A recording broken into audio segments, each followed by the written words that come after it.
porque não é em vão nós estarmos aqui nesta noite, amém? Aleluia. Nós vamos estar orando e logo após o grupo de louvor estará com oportunidade para louvar o Senhor. Senhor Deus Pai, neste momento, Deus querido, nós nos apresentamos ante a Tua presença. Ó Deus, quero te agradecer, Papai, por este momento que o Senhor concedeu a cada um de nós a estarmos diante do Senhor. Pai eterno, apresenta ao Senhor a Tua igreja, seus filhos, seus servos, ó Pai, que o Senhor Deus possa derramar as bênçãos do Senhor sobre cada um, meu Pai. Ó Deus, aquele meu Deus, qual não vai conseguir chegar aqui nesta noite, o Senhor sabe o motivo. Que o Senhor também possa visitá-los nesta noite, ó Pai, e abençoando os seus filhos, ó Pai. Ó Deus, que nós possamos aprender mais e mais da Tua palavra nessa noite. Ó Deus, que o Senhor possa ir de encontro com o nosso pastor, ó Pai, a qual está, meu Deus, no meio do caminho. Que o Senhor possa livrar, meu Deus, de acidente. Que o Senhor possa cuidar do Teu servo, meu Pai, como sempre tem cuidado. Deus, muito obrigado, meu Deus, por cada um dos Teus filhos que já se encontram aqui nesta noite. Meu Pai, toma o Teu lugar de honra neste lugar, ó Deus, e se faça presente ao nosso meio, em nome de Jesus. Amém? Grupo de louvor com a oportunidade.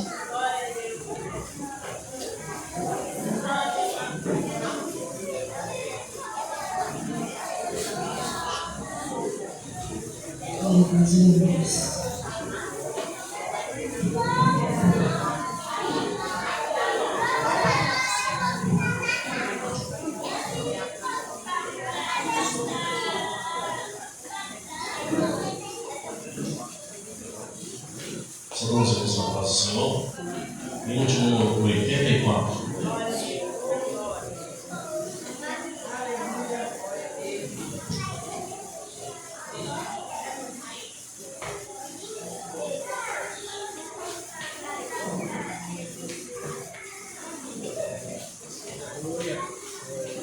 Não perturbeis o coração, porque eu sempre sou fiel.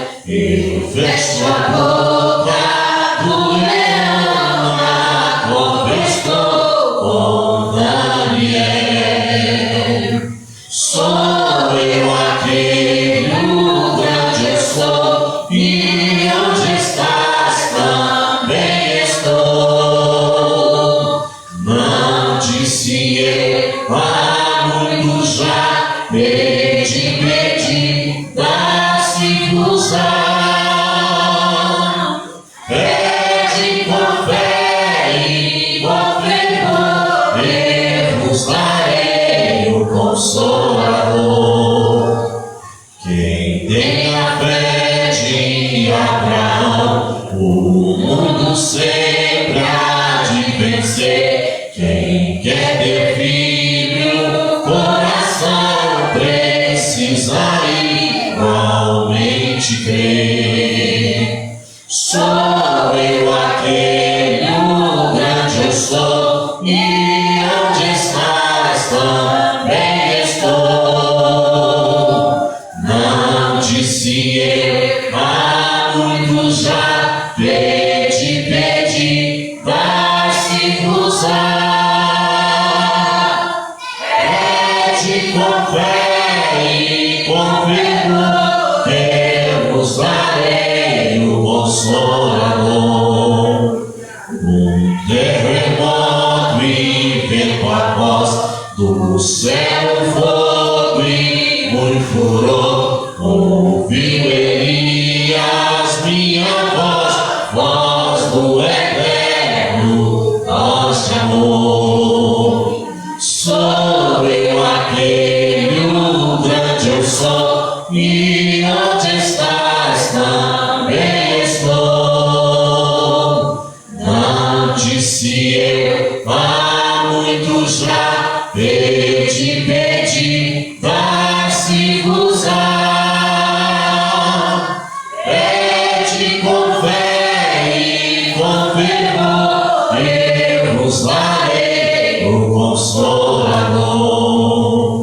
Um servo de Estevão viu o céu aberto e viu a mim apedrejado, sucumbiu, mas foi fiel até o fim. Sou eu aquele, o grande eu sou, e onde estás também estou.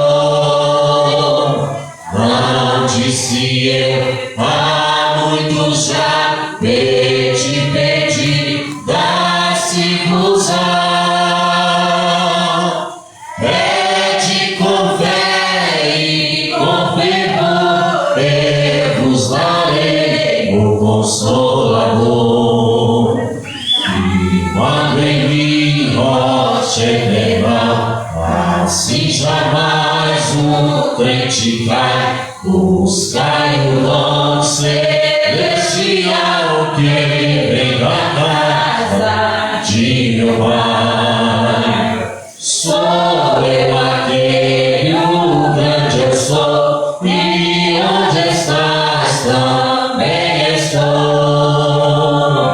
Não disse eu há muito já, pede, dá-se-vos-á. Pede com fé e com fervor, eu vos darei o Consolador.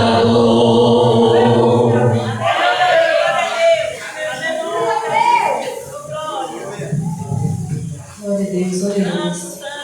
Convido a amada igreja a se colocar sobre os seus pés para nós fazermos a leitura da palavra do Senhor. Aleluia. Se encontra no livro de Salmos 42.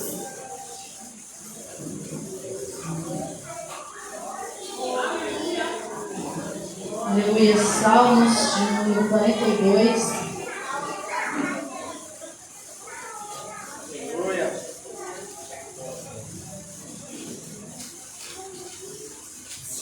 Aleluia. Nós vamos ler do verso 1 ao 5. Nós vamos ler como de costume, amém?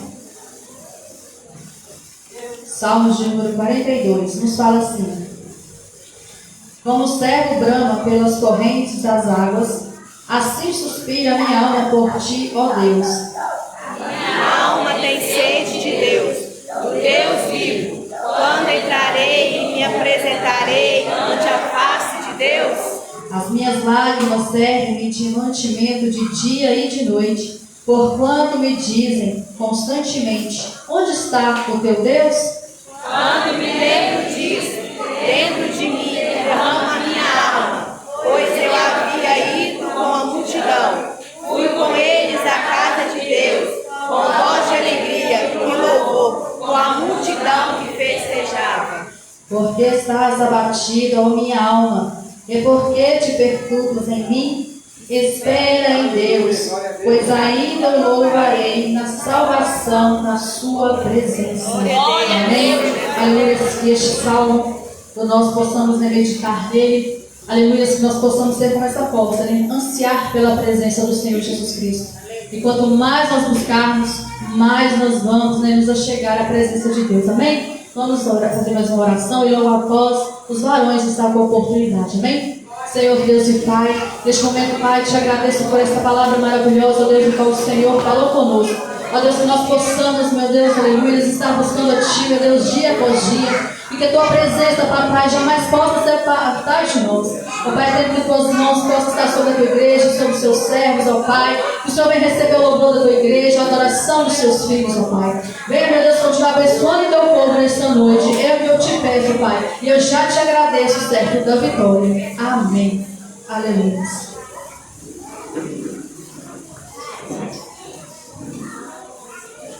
Igreja, vem, salva a igreja com a paz do Senhor.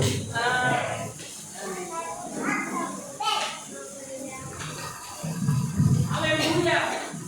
Glória a Deus!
desde que eu aceitei. E na tempestade eu posso sossegar, pois com Ele sou liberto do perigo e do mal, desde que Ele estendeu a sua mão para mim. Quando Jesus estendeu a sua mão, quando Ele estendeu a sua mão para mim, eu era pobre e perdido, sem Deus, sem Jesus. Quando Ele estendeu a sua mão para mim, eu era pobre e perdido, sem Deus, sem Jesus. Quando Ele estendeu a sua mão para mim.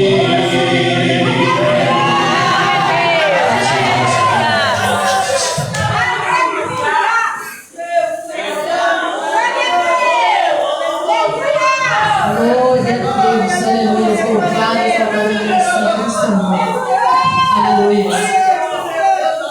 Eu quero estar passando esta oportunidade agora para o nosso presbítero Carlos.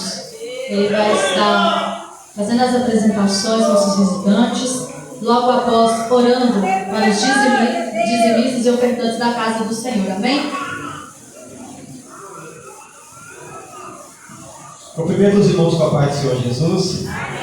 Motivo de muita alegria, estamos aqui na presença do nosso Senhor e Salvador Jesus Cristo, para darmos a Ele mais que louvor. Amém? Está conosco nesta noite Diácono Gabriel, a esposa Esther, a irmã Silvana. Glória a Deus. Como que a igreja vai dizer para nossos irmãos visitantes?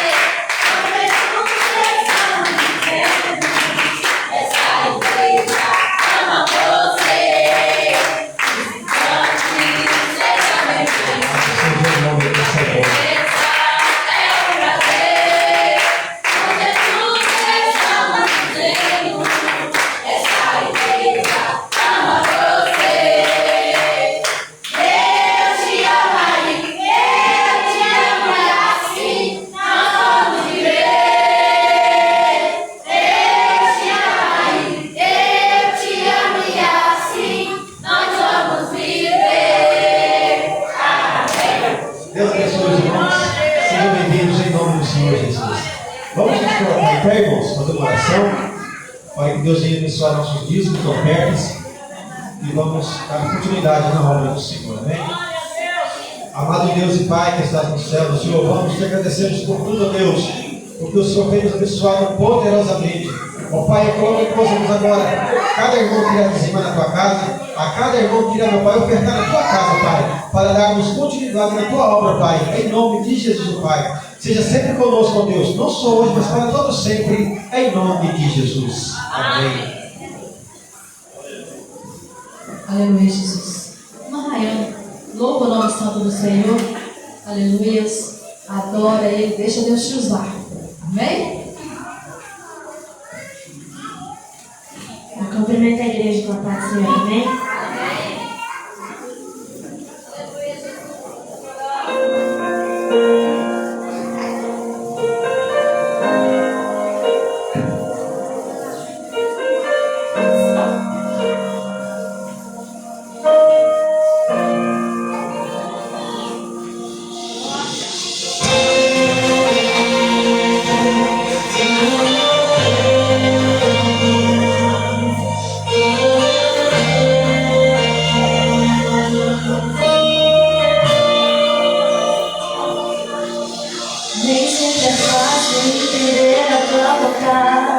Bati de frente com minha capacidade de compreender.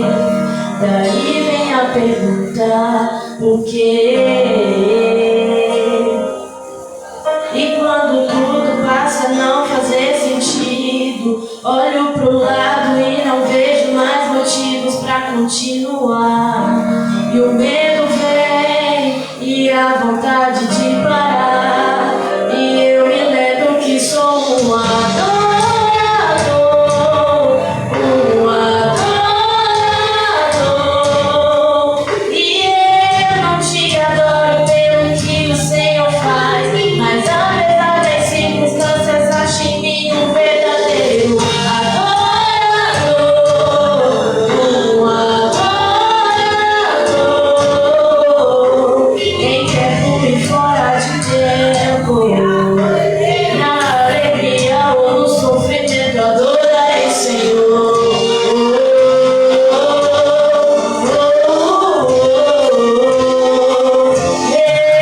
Eu te adorarei.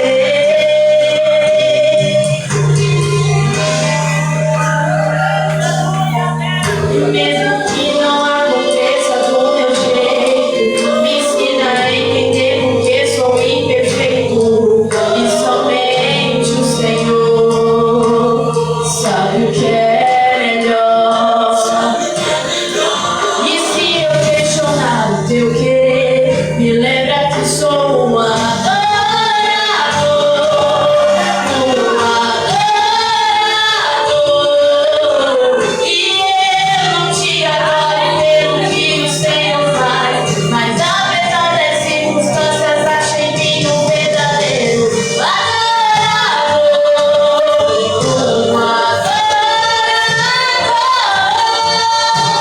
Em tempo e fora de tempo, na alegria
dias nós vamos estar recebendo o nosso pastor.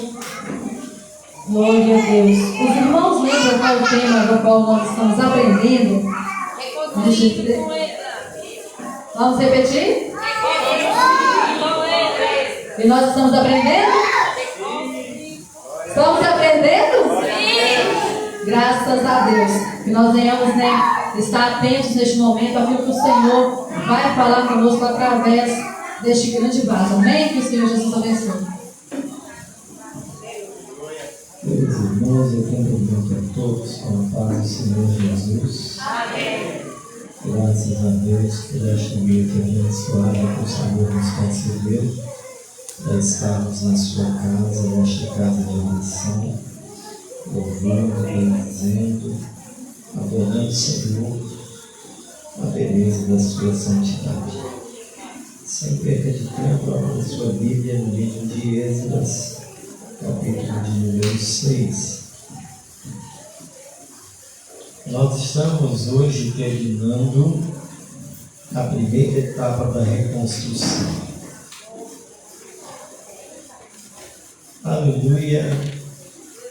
Esdras capítulo 6.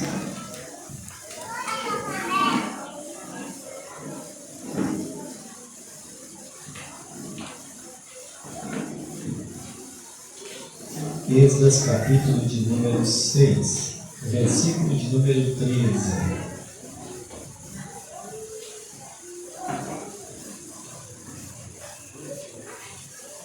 Glória seja Deus. Eu quero externar aqui a minha gratidão a Deus pela vida das irmãs que trabalharam com as crianças. Não pude fazer isso domingo, eu estava lá na sede. Foi um trabalho extremamente abençoado, viu? Muito abençoado. Foi um trabalho assim gratificante. Eu fiquei olhando, observando, não só as crianças, mas as irmãs envolvidas, assim, com aquele ânimo. Louvado seja Deus, fazendo com muito prazer e com carinho aquilo que foi para abençoar a vida das nossas crianças, Louvado seja Deus, foi muito bom. E nós queremos estar sempre orando pelas pessoas que patrocinaram, Muita gente patrocinou, algumas pessoas patrocinaram, fizeram doações, e a gente vai estar sempre orando por essas pessoas para que o Senhor continue abençoando e abrindo portas para que eles continuem investindo no Reino de Deus e abençoando a obra do Senhor.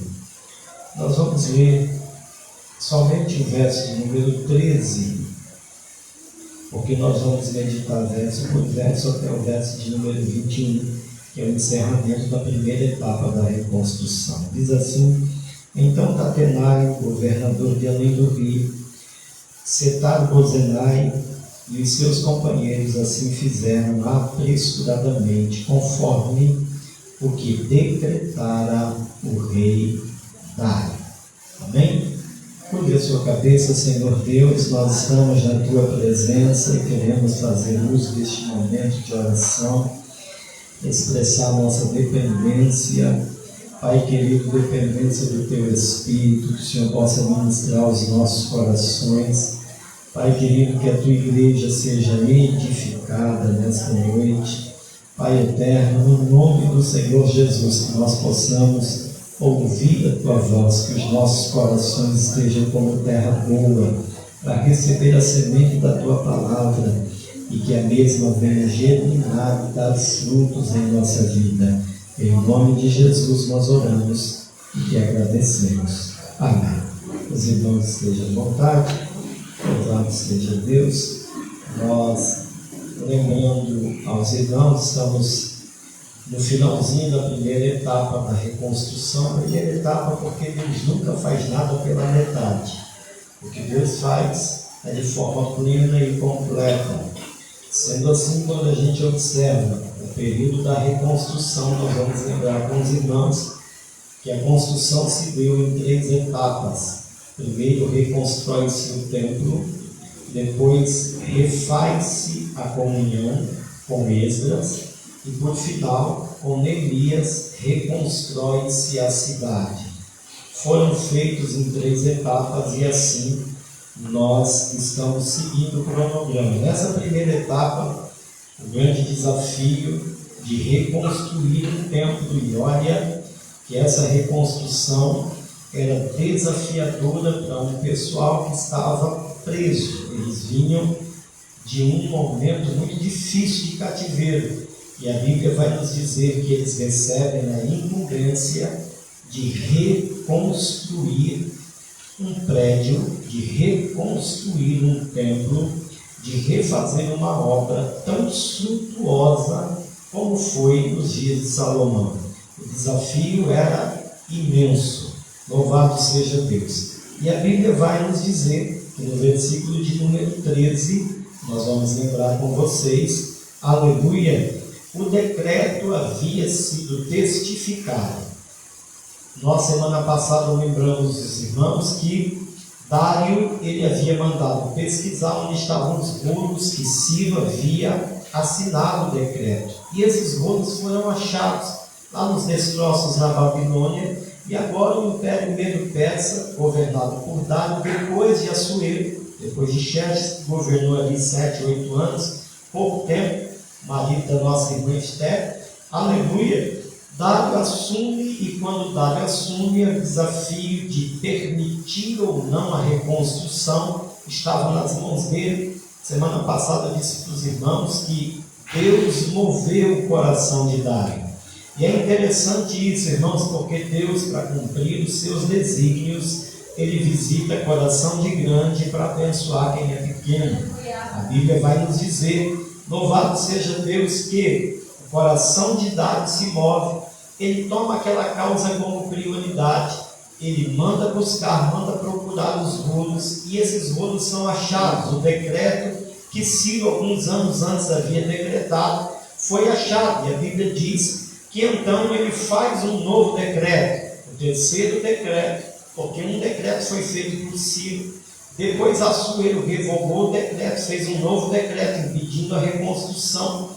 A reconstrução ficou paralisada entre 15 e 17 anos, depois Dário assume, é pleiteado novamente, aleluia, a reconstrução, e ele observa que o primeiro decreto feito por Ciro era verdade, e ele permite a reconstrução.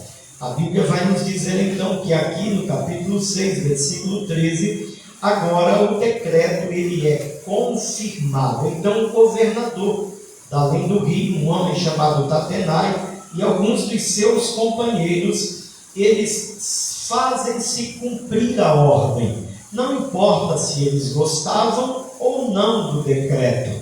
O decreto foi assinado, era para se cumprir. E isso se chama obediência. Obediência, ela é um fator preponderante na nossa relação com Deus. Escuta, irmãos, democracia é uma instituição estabelecida para melhor se fazer a nossa convivência. Aleluia! Com Deus não funciona democracia, com Deus é teocracia. Ele manda e a gente obedece. Deus não pergunta para mim se eu gostei ou não. Os decretos dele são feitos e manda quem pode, obedece quem tem juízo. Aleluia! Com Deus, a nossa relação com Deus é assim. Deus, quando Ele estabeleceu princípios, Ele não perguntou se eu achava que esses princípios seriam bons ou não, até porque a minha limitação e a sua não nos deixa ser pleno. E Deus, na sua perfeição, Ele estabeleceu princípios e colocou-os, e Ele não nos obrigou a fazer, mas Ele disse: todo aquele que quiser vir após mim, negue-se a si mesmo, tome a sua cruz e siga-me. Ou seja, Deus está no controle, e se eu e você quisermos ter uma vida vitoriosa e abençoada, precisamos ser obedientes. Aleluia! A obediência abre portas. A obediência, irmãos, expurga das nossas vidas maldição. Aleluia! Lembra das bênçãos do Monte Ebal e as maldições do Monte Gerizim? As bênçãos do Monte Ebal é o seguinte: Deus falou, quem ouviu e obedeceu está debaixo da bênção.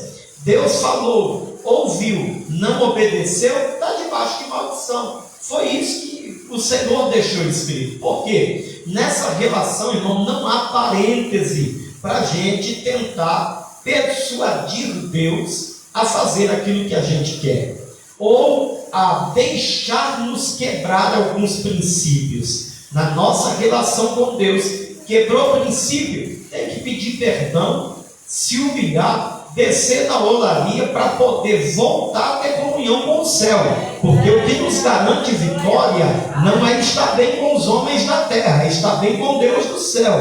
É isso que nos garante vitória. Louvado seja Deus. E muitas vezes a gente não atenta com cuidado para isso. E aqui, aleluia, o governador Tatenai e seus companheiros, eles são bem prudentes. O decreto foi feito, então vamos fazer cumprir. Afastou todos os opositores e deu aos judeus condições de voltar a trabalhar na reconstrução do templo, agora com muita liberdade. Aí no versículo 14, a gente vai ter uma nova informação. No versículo 14, a Bíblia diz que os anciãos iam edificando e prosperando, aleluia, segundo a profecia de Ageu e Zacarias. Isso nos traz uma informação aqui muito forte. Louvado seja Deus. Eu sempre falo para os irmãos que a vontade de Deus é fazer todos nós prósperos, mas tem gente que, se prosperar um pouquinho, mas desvia. Tem gente que, se comprar um carro, ele não vai vir mais para a escola dominical domingo de manhã, ele vai para a praia. Tem gente, irmão, que, se prosperar um pouquinho, ele esquece as raízes dele. Agora ele precisa congregar numa igreja que as pessoas tenham um pouco mais de pompa. Ele tem que mudar da igreja humilde, porque ele prosperou um pouco. Então tem gente que não prospera, irmão, não é porque Deus não quer vê-lo próspero, é porque a prosperidade muitas vezes vai trazer laço para a vida dele. Aleluia! Tem marido que, se ele prosperar e comprar um carro novo, a mulher pode esquecer o vestidinho, o cabelinho para fazer. Irmão, tudo que ele tiver vai ser o pneu do carro, o volante do carro, o motor do carro, o vidro do carro, vai ser tudo para pôr no carro. Então ele tem que ter trem velho, porque aí não dá, né? Ele olha falando, aqui não dá para gastar. Se comprar um novo, irmão, aleluia, sabe aquela frase, uso exclusivo do reino, a serviço de Jesus, né? Aleluia, a serviço de Jesus, mas se tiver chovendo, os irmãos não entram não, para não sujar o tapete do carro. Vocês estão entendendo, irmão? Louvado seja Deus. Aleluia. Então tem gente que, quando prospera um pouquinho, ele acaba perdendo algumas características, e isso não é bom, porque a bênção de Deus, ela é para enriquecer e não trazer nenhum dano, e não mudar a gente, né, irmãos? Por que muitas vezes, aleluia, a nossa vida é sempre regrada? Deus faz com muita gente, irmão, o que fazia com os judeus no deserto. Não pode ajuntar. Se ajuntar, no outro dia estraga. Porque quando ele depende todo dia do maná diário, ele busca todo dia. Ele ora todo dia. Ele jejua 2, 3 vezes por semana. Ele congrega. Irmão, quando ele vive a dependência do maná diário, ele fica na dependência total do Senhor. E a gente observa, louvado seja Deus, que isso é uma vontade de Deus, abençoar e prosperar. É lógico que é. Mas a gente está pronto para isso? Teve uma vez lá na sede que um irmão falou assim para mim: pastor, se eu ganhar na Mega Sena, eu falei, casa rebelde, tu está jogando na Mega Sena? Eu vou fazer um heliporto em cima da igreja. Eu falei, se você ganhar na Mega Sena, ninguém nunca mais lhe vê aqui em Divinópolis. Meus irmãos, o versículo de número 14, ele nos traz a informação que, quando eles estão reconstruindo, eles começam a prosperar. Mas sabe qual era a fonte da prosperidade do judeu naqueles dias? A informação está no versículo 14. Eles prosperavam segundo as profecias de Ageu e Zacarias.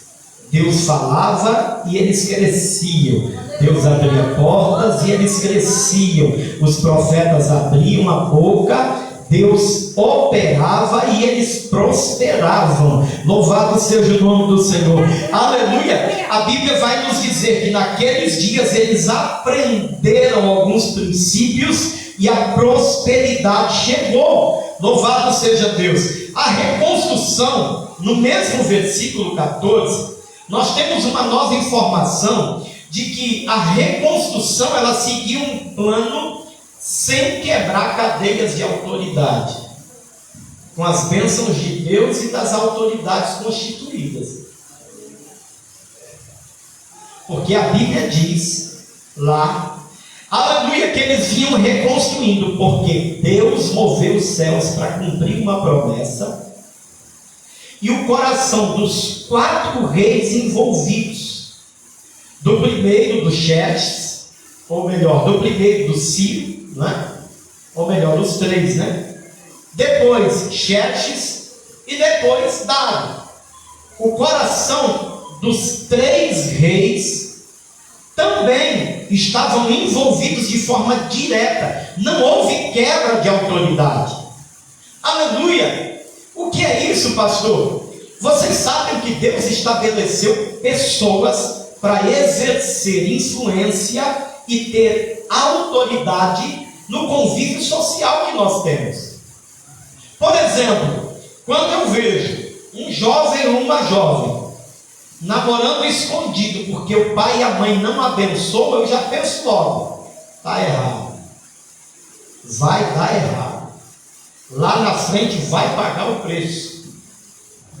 Por quê? Está quebrando cadeia de autoridade. E tudo que começa mal tende a terminar mal. Ou as pessoas envolvidas, depois de esclarecidas, se estiverem aptas para pagar um preço, Deus reverte o mal em bênção. Porém, as dificuldades são múltiplas, porque não se deve quebrar cadeia de autoridade, gente. Cadeia de autoridade foi feita para ser obedecida. Aleluia! Nós temos visto, por exemplo, eu falo isso muito lá na sede. Sabe por que hoje um líder de jovem, ele tem dificuldade de liderar um grupo de jovens? Porque ele já vem muito autossuficiente. E isso não é por causa da igreja ou culpa do líder. É porque na casa dele ele já é autossuficiente. A construção social que o pai e a mãe dão dentro de casa é totalmente cheia de liberdade. Quando ele chega no convívio social, ele vai ter dificuldade de observar e de obedecer cadeias de autoridade. Porque você imagina, se ele responde mal pai e mãe, ele não vai responder mal o líder. E o pior, o pai e a mãe ainda vai achar ruim com o líder. Glória a Deus, Jesus, aleluia. Aleluia! No meu tempo não tinha isso não, irmão. Os irmãos chacoalhavam a roseira da gente. Há 36 anos atrás, quando eu me converti, não, as irmãs do círculo de oração, cada uma tinha uma espada e um cajado na mão. Quando batia de um lado, cortava no outro, irmão. Mas a construção social que a gente tinha dentro de casa era diferente. O pai não precisava falar muito, ele só olhava. Era. A minha mãe era uma santa mulher de Deus, irmãos. Mas eu me lembro, quando eu era pequeno, tinha um fio de ferro atrás da porta. Era fio de ferro mesmo, cortou o fio do ferro e pendurou. Eu sou filho homem, eu tenho 7 irmãs mulheres. E quando eu começava a brigar com as minhas irmãs, ela não falava nada. Ela só passava pela gente, passava a mão no fio, e aonde batia era uma tatuagem, irmão. Ninguém morreu por causa disso. Glória a Deus. Ninguém morreu. Aí a gente observa que hoje é os meninos que têm um fio de ferro atrás da porta. E se o pai e a mãe se ciscar demais, leva lavada.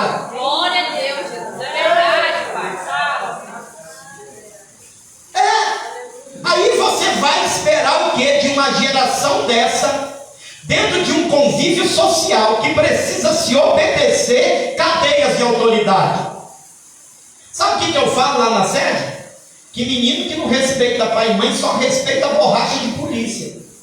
Glória a Deus. É verdade. Porque aí não tem mamãe nem papai que livre. Então aprenda aqui nessa noite, irmão, cadeia de autoridade foi feita para ser obedecida. Aleluia! E a gente nunca vai ter a unção que a gente não respeita. Irmãos, aleluia! O meu pai batia na minha mãe semana sim, semana não. Quando eu me converti, eu aprendi que eu tinha que aprender a honrar meu pai. Sabe o que eu fiz? Comecei a orar por ele, mas não foi para Deus matar ele, não. Foi para Jesus salvar ele. Eu passei 20 anos orando pela salvação dele. Não tinha nenhum sentimento de filho com pai. Eu não tinha com meu pai. Porque era muito ruim a convivência. Era bom quando ele estava fora de casa. Quando ele chegava em casa, era batendo na minha mãe. Eu pequeno não podia fazer nada. Mas quando eu me converti, eu aprendi esse princípio de obedecer cadeias de autoridade. Eu comecei a orar para Jesus salvar ele. Eu dizia: Jesus, não deixa ele morrer sem salvação, não. Quando eu assumi a igreja aqui, depois de uns 5 anos em Divinópolis, que eu vim de São Paulo, chegou o telefonema: ó, seu pai tá no hospital. Eu desci, fui embora para São Paulo, peguei minha esposa, deixei meus meninos. E quando chegou lá, ele estava no CTI, ele tinha câncer e nem ele sabia. Ninguém sabia, ele sentia muita queimação no estômago. E ele achava que era um omeprazol, né? E devido aos refrigerantes, as bebidas que bebeu quando era mais novo. E não era um câncer. Ele morreu com 59 anos. Quando eu cheguei no hospital, ele estava em coma. E o médico disse assim: ele vai morrer. Vocês sabiam que ele tinha câncer? Não, ninguém sabia. Eu comecei a orar, eu disse: Jesus, ele está com câncer, está em coma. Eles nem deixaram no CTI, ficou num quarto esperando morrer. Eu orei e disse: Jesus, ele ainda não te aceitou, ele não fez confissão de fé. Ele voltou do coma. Eu estava na lanchonete do hospital em Santos. Quando o pessoal chamou, eu entrei. Ele tinha voltado do coma, mas ele voltou do coma endemoniado. O olho dele ficava desse tamanho, a língua dele vinha quase que um palmo para fora da boca e ele gritava. Eu olhei e ele tinha muita mulher, irmão. Tinha umas 5 mulheres. Todas elas aceitavam ele daquele jeito. Quem não aceitou foi minha mãe, né? Ela dizia meia só para os pés. Aleluia! E as mulheres estavam dentro do quarto, irmão, esperando ele morrer. Eu disse: sai todo mundo, por favor. Saiu todo mundo. Eu botei a mão na cabeça dele: Satanás, tu vai sair da vida dele em nome de Jesus, porque ele precisa ter uma conversa comigo agora. Ele não aceitou o Senhor Jesus. E os médicos assustaram, porque que ele tinha voltado do coma, porque era para morrer. Ele dormiu. Eu falei: morreu. Chamei a enfermeira e disse: não, morreu não, só dormiu. Passou uns 40 minutos, ele acordou. Agora bem. Foram me chamar lá fora de novo. Quando eu entrei, disse: ô meu rei, você veio me ver? Se vim, vai. Vim te ver, mas ter uma conversa séria com o senhor. A minha esposa entrou junto comigo. E eu falei para ele: o senhor lembra todas as vezes que eu batia na minha mãe? Ele começou a chorar. O senhor lembra todas as vezes que o senhor deixou a gente com fome em casa, para sair com as mulheradas na rua? O senhor se arrepende dos seus pecados? Ele começou a chorar. Ele disse: daqui tem 2 portas para o senhor, o céu e o inferno. O senhor que vai decidir hoje. Ele disse: não, eu vou aceitar Jesus agora. Nunca tinha ido numa igreja. Ele chorando começou a dizer: eu vou aceitar Jesus agora, porque eu ainda vou lá na sua igreja em Minas Gerais. Ele disse: não vai não. O senhor não vai. O senhor precisa aceitar Jesus, que agora o passaporte está na sua mão. O senhor escolhe qual é o endereço que o senhor quer ir. O senhor se arrepende. Ele começou a chorar compulsivamente. Eu coloquei a mão na cabeça dele, fiz a oração, ele aceitou a Jesus. Quando eu saí do quarto, ele espreguiçou na frente da minha irmã e morreu. Ela saiu desesperada do quarto e disse: para de dar piti. Já sabia que ele ia morrer. E outra, ele aceitou a Jesus, está no céu. Está tranquilo, vamos para o velório. E acabou a conversa, porque ele aceitou a Jesus. Nós estávamos orando para ele aceitar Jesus. Ele teve uma vida totalmente destruída na mão de Satanás, e Jesus ainda salvou ele. Irmãos, aleluia. Muita gente, quando começava a observar a história da minha biografia, como meu pai dizia, eu não orava para Jesus salvar, não. Quebra de cadeia de autoridade traz maldição. Não importa quem seja, tua mãe, o teu pai, ou as pessoas que estão sobre a tua vida, você precisa fazer o que a Bíblia manda. E a Bíblia manda honrar. Aleluia. A Bíblia manda honrar. Por que a gente está vivendo um tempo de muita dificuldade? Por causa dessas quebras de cadeia de autoridade, irmão. Quebras de cadeia de autoridade. Ninguém respeita líder mais, ninguém respeita pastor, obreiro. Nada, não pode falar nada, não pode dizer nada, não pode orientar em nada. Irmãos, é um negócio tão terrível. Louvado seja Deus que isso não é bíblico, não. Isso não é bíblico, não. A gente precisa atentar com muito cuidado para esse contexto, porque a Bíblia vai nos dizer no versículo 14 do capítulo 6 de Esdras, que a reconstrução, ela seguiu um plano sem quebrar cadeias de autoridade.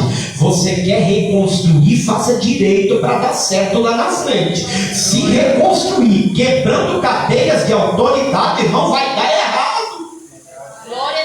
Porque a lei da semeadura é real. Aquilo que o homem plantar, isso ele vai colher. Não dá para plantar limão e querer colher manga, irmão. Não dá. A lei da semeadura é real. Aleluia. Ele não vê classe social, tempo de crente, não. Plantou, colhe, irmão. Pode ser quem for. Aleluia. Agora nós vamos para uma nova informação no versículo 15, do verso 15 ao verso 18. A Bíblia vai nos relatar que eles acabaram a reconstrução e fizeram a consagração do templo conforme o rito de Moisés. Aleluia! Eles agora terminam a reconstrução do segundo templo, o templo de Zorobabel, em cima do Moriá.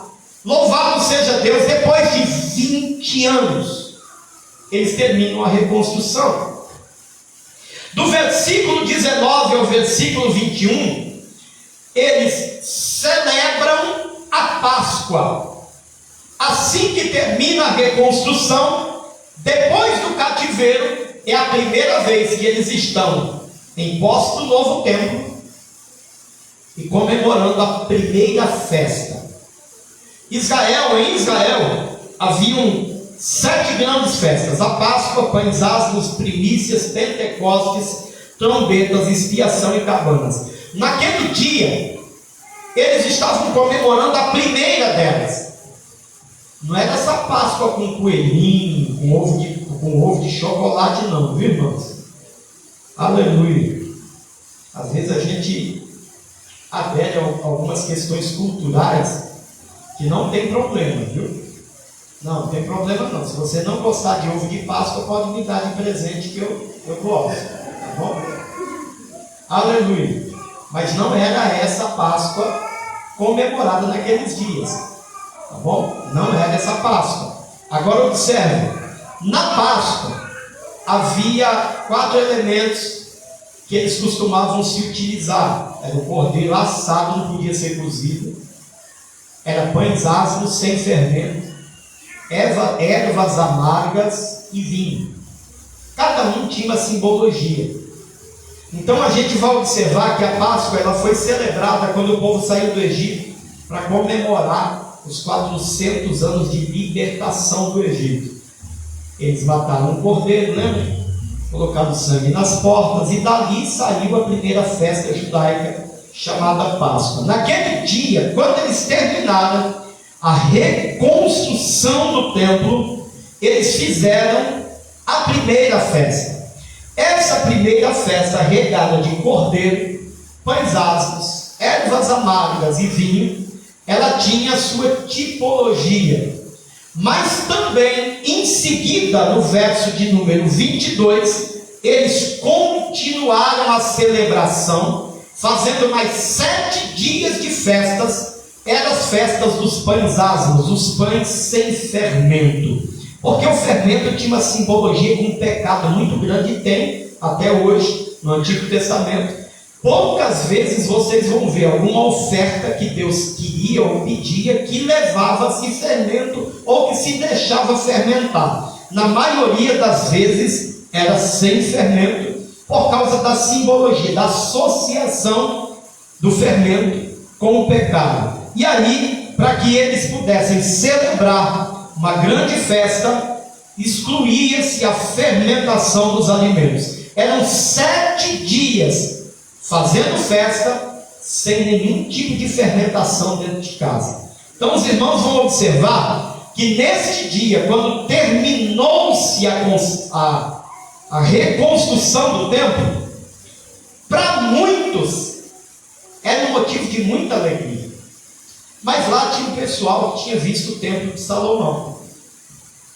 Os anciãos, o pessoal mais antigo, viu aquele templo suntuoso, magnífico. Assim, era algo espetacular. Agora eles estão vendo o segundo templo, feito por Zorobabel. Guardadas as devidas proporções, aquele templo era muito mais simples. Mas foi feito, foi refeito, a reconstrução aconteceu. Agora, os judeus que estavam envolvidos, eles precisavam ter ciência de que a guerra não estava ganha. Era só uma etapa da reconstrução. E a gente corre um sério risco de todas as vezes que estamos reconstruindo, abaixarmos a espada, achando que vencemos uma etapa, está tudo feito. Escuta, eu vou fazer aqui só uma analogia. Imagina o seguinte: a pessoa se enfia em dívidas. Aqui não tem não, é lá em Divinópolis. As pessoas se enfiam em dívidas, em contas. Aí, quando ela se dá em si, ela fala: eu preciso pagar. É porque crente não fica devendo nada para ninguém, né? A não ser o amor com que Cristo nos amou. Aí ele precisa parcelar em suaves prestações, assim, 300 vezes, né? Porque senão não dá conta de pagar. Só que aí ele paga. Aí quando ele paga, aí ele se vê livre, né?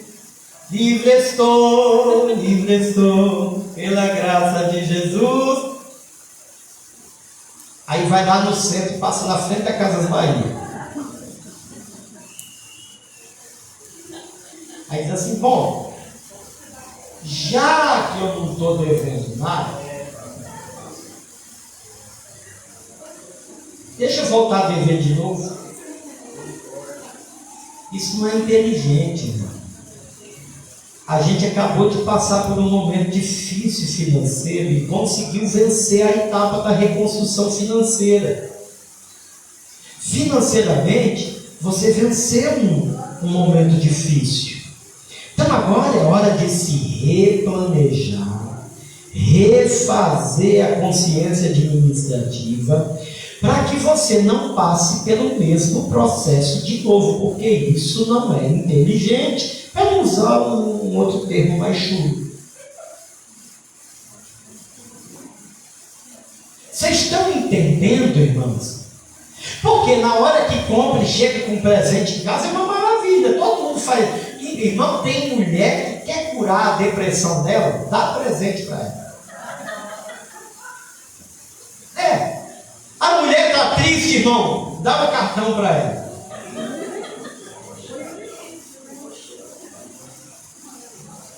Parece que isso libera uma endorfina no cérebro, que gera aquele bem-estar. Só que esse bem-estar tem prazo de validade, porque aí o presente chega, né?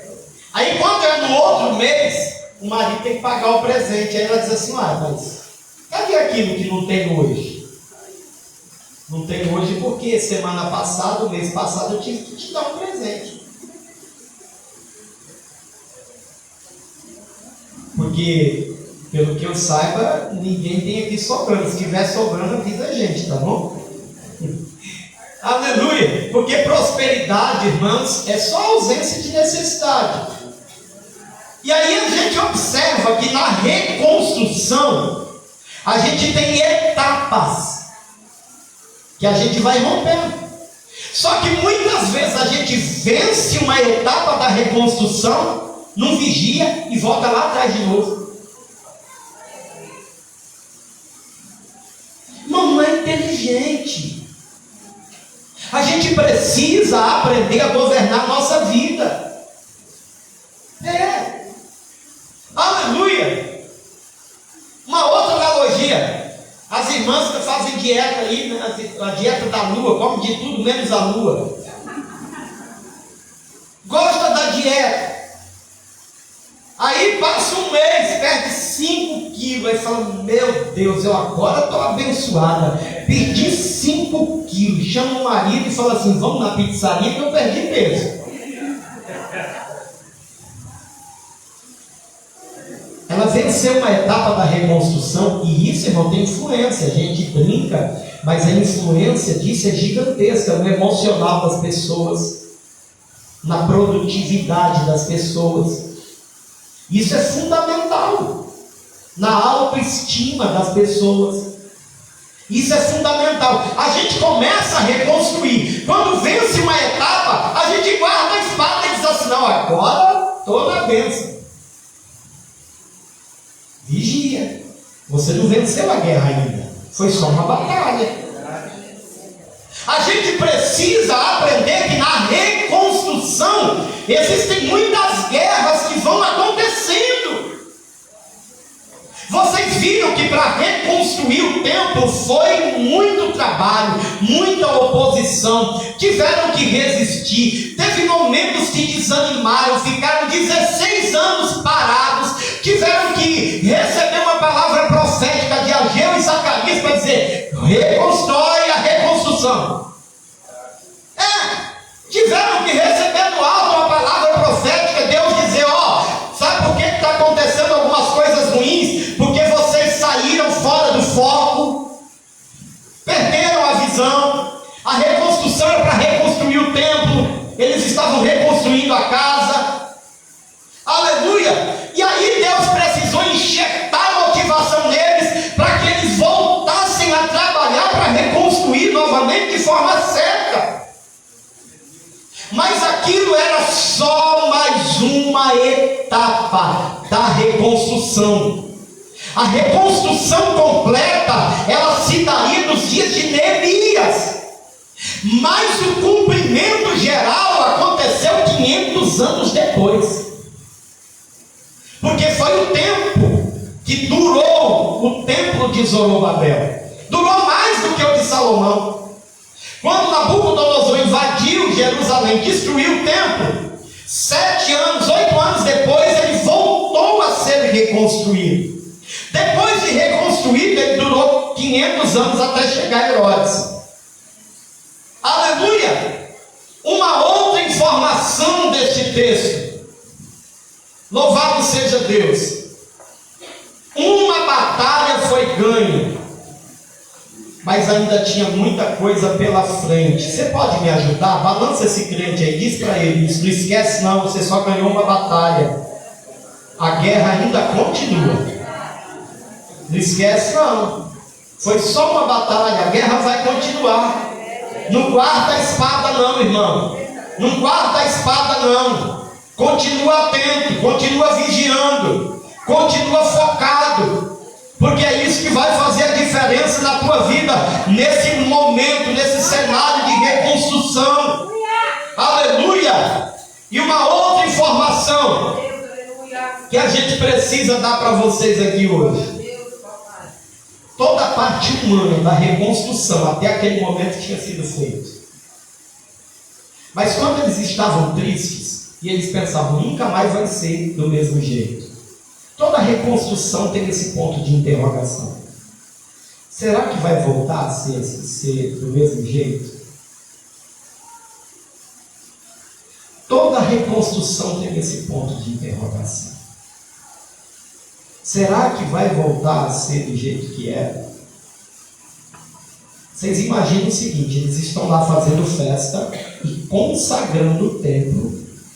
A Bíblia nos dá essa informação segundo o rito de Moisés. Só que aí eles terminam a consagração e não acontece nada. Os mais velhos lembram: no dia que Salomão foi consagrar o templo, desceu uma nuvem dentro dele. Os sacerdotes não conseguiam ficar de pé por causa da glória. Era uma presença tão gigantesca dentro do templo que o corpo humano não suportava a presença. E agora o templo de Zorobabel não tinha Salomão. Os levitas já não eram tão conhecidos. Eles consagram o templo. Os que estavam lá desde o tempo de Salomão começam a chorar, ficam tristes. Um ponto de interrogação acontece. E a pergunta era: será que vai voltar a ser do jeito que era antes? Aí Deus levanta o profeta Ageu, que estava nesse período de reconstrução. Ele, Zacarias. E ele lança uma palavra profética. E ele diz para todos aqueles que ali estavam duvidosos: a glória da segunda casa vai ser maior do que a da primeira.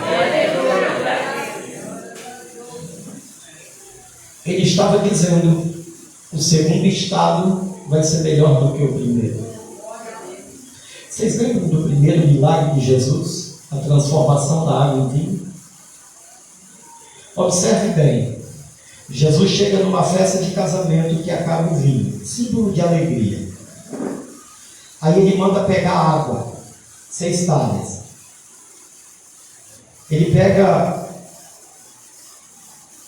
algo que não tinha cor, gosto nem cheiro, insosso,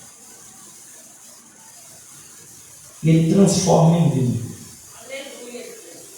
E quando ele transforma em vinho, o mestre Sala experimenta e ele elogia a administração da festa.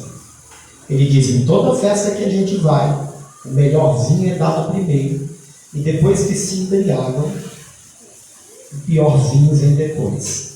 Nesta festa, serviu-se o pior vinho primeiro, e o melhor vinho veio depois. Sabe o que isso significa? Que o lugar em que Jesus chega, o melhor ainda está para acontecer. Sempre tem novidade da parte de Deus. Ele pega aquilo, um casamento sem cheiro, sem gosto, sem sabor, parece que não faz sentido nenhum, ninguém tem prazer em mais nada. A alegria é quando está na casa da mãe, na casa do pai, porque quando chega em casa já não tem alegria mais. Aleluia, alegria é quando está batendo papo com as amigas ou com os amigos, porque não tem mais o diálogo necessário. E Jesus chega nesse ambiente. Aí ele pega aquilo que não faz sentido, ele transforma, e o segundo estado passa a ser melhor do que o primeiro. Isso assusta muita gente. Entenda, na reconstrução, o melhor ainda vai acontecer. Isto é profético para a tua vida. Na reconstrução, o segundo estado será melhor do que o primeiro. Entenda, quando Ageu lança a palavra profética, o judeu ele gostava muito de aparências. Ele olhava para o templo e dizia: não é igual ao de Salomão. Não tem o ouro que lá tinha, não tem a prata que lá tinha.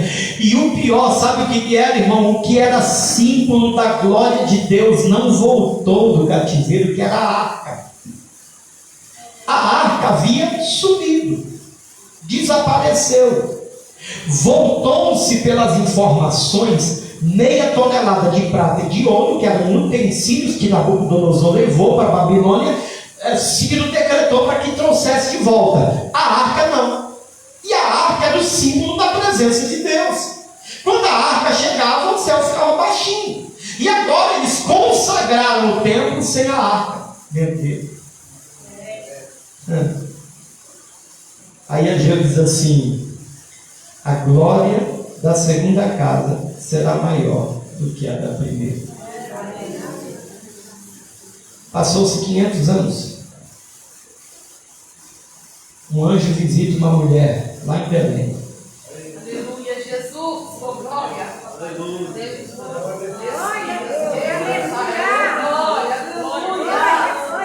Levar isso,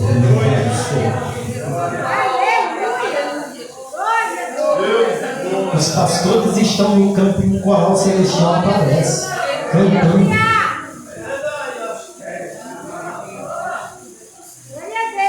Três magos atravessam, vêm do Oriente, porque viram uma estrela e disse: ele nasceu. Quem nasceu? O incenso mirra. Rei, sacerdote e profeta.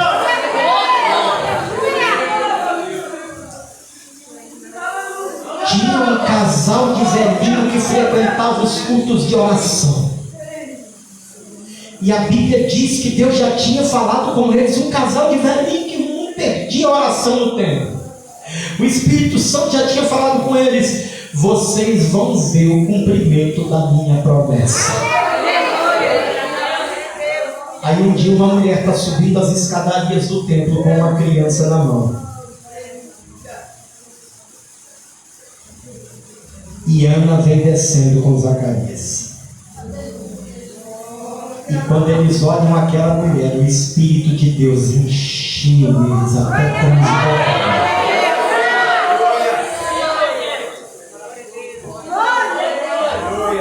A Bíblia diz, irmãos, que foi ministrado no coração deles: se alegrem, porque vocês estão diante do Salvador da humanidade, o Messias, o grande Yeshua.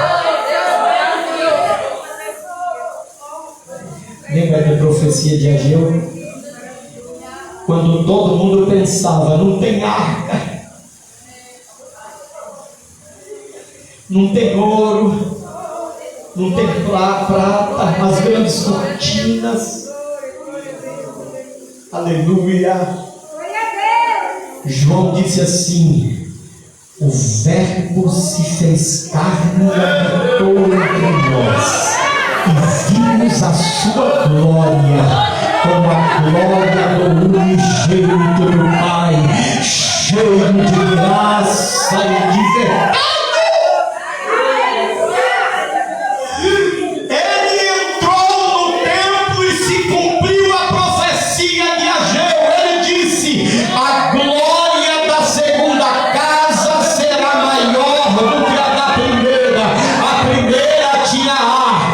A segunda tem ele literalmente dentro dela. A primeira tinha ouro e prata. A segunda tem o dono do ouro e da prata. Aleluia! A primeira tinha nuvem. A segunda tinha aquele que enviava a nuvem. Aleluia! A glória do segundo estado era maior do que do primeiro. Essa é a promessa. Quando você se propõe a reconstruir, fique sabendo, pode não ter muita aparência, pode ser que você olhe e diga: está faltando algum utensílio, mas tem uma promessa para quem se propõe a reconstruir. O segundo estado vai ser melhor do que o primeiro. Aleluia! Louvado seja o nome de Jesus. Fique de pé, por gentileza. Levar subir a gaia folha.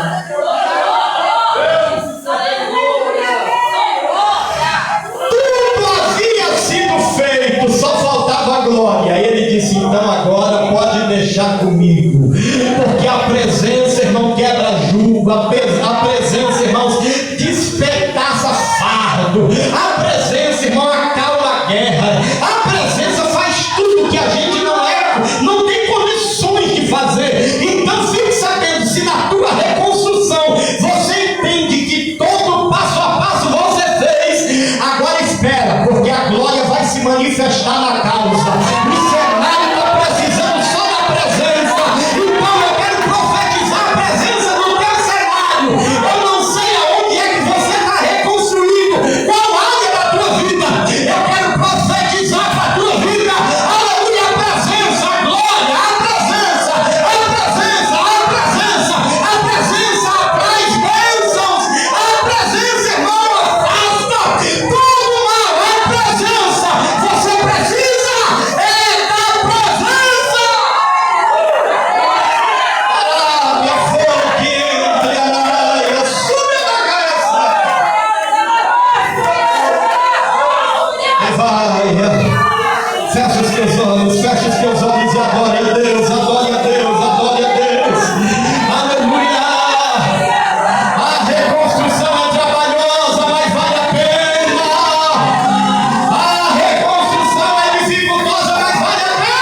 Senhor meu Deus.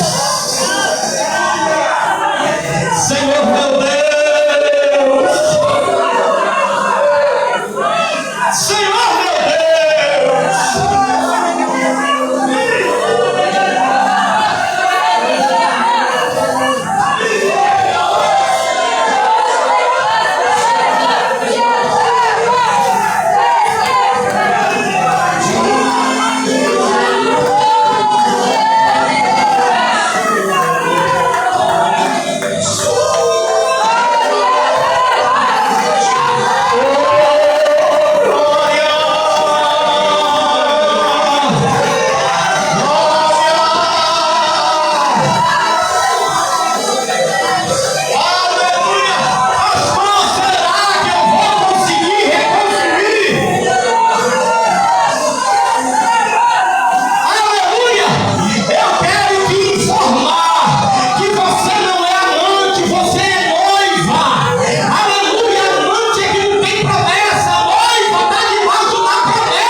Suas mãos assim, eu preciso terminar o culto.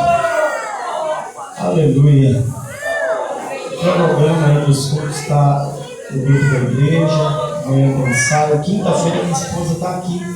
Quinta-feira ela vai estar aqui com as irmãs de oração. Acho que eu vou ter que emprestar meu carro para ela vir, porque eu tenho aula lá, vou ter que dar aula quinta-feira. Aleluia, mas ela vai estar aqui. Amém? Louvado seja Deus. Levanta as suas mãos assim. Em nome de Jesus, receba a bênção apostólica, que a graça de nosso Senhor e Salvador Jesus Cristo, o grande amor de Deus, o nosso Pai, a comunhão e a doce consolação do Espírito Santo esteja com todos, não só hoje, mas para todos sempre. Amém.